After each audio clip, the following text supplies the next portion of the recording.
Today we're going to take a look at a game that's an arcade collector's must-have and also an innovative game for its time.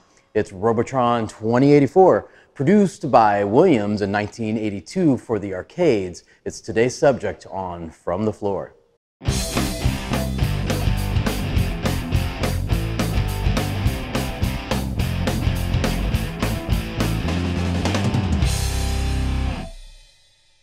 This is a stunning cabinet.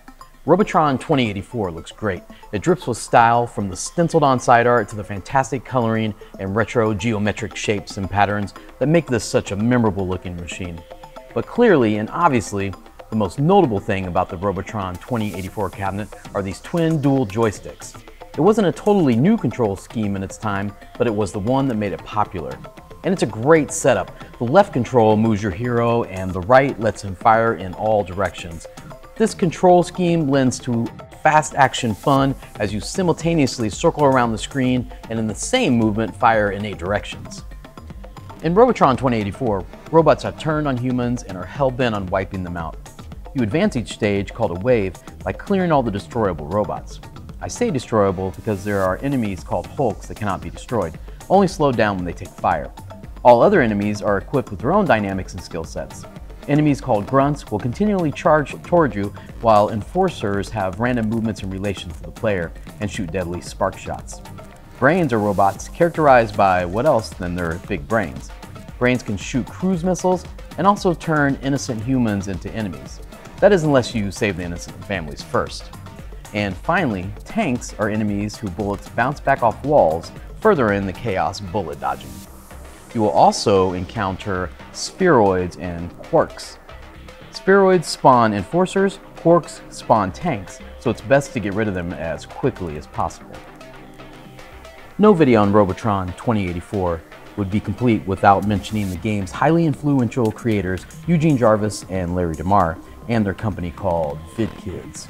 Together they created Stargate, which is Defender Part 2, Blaster, and of course Robotron 2084.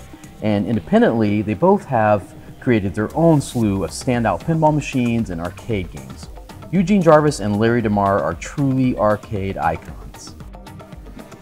So what else to say about Robotron 2084? It's totally frantic and chaotic. You run around in circles in a single screen arena style stage while robot enemies try to kill you from all sides. At the same time, you have to dodge around and save a human family. Spheroid and quarks are producing more enemies, so you need to quickly destroy those as well, all while dodging electrodes, which are basically non-moving enemies who get in your way. This game is a real challenge, and that's why it's so addicting. You don't want to get addicted to Robotron 2084. I've seen it. It's not pretty. It's so futuristic, in your face with all the flashing lights and just weird sounds and stuff like that. I think that's what really got me into it, is just the futuristicness of it.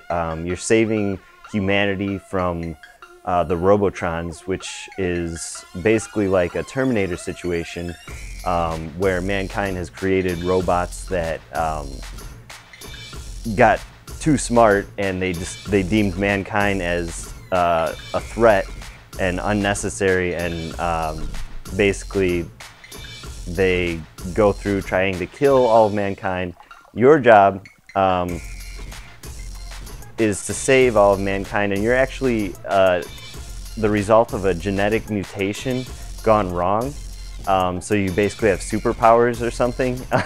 I'm not entirely sure how that goes, but if you just watch the story at the beginning of the game, it'll tell you all about it.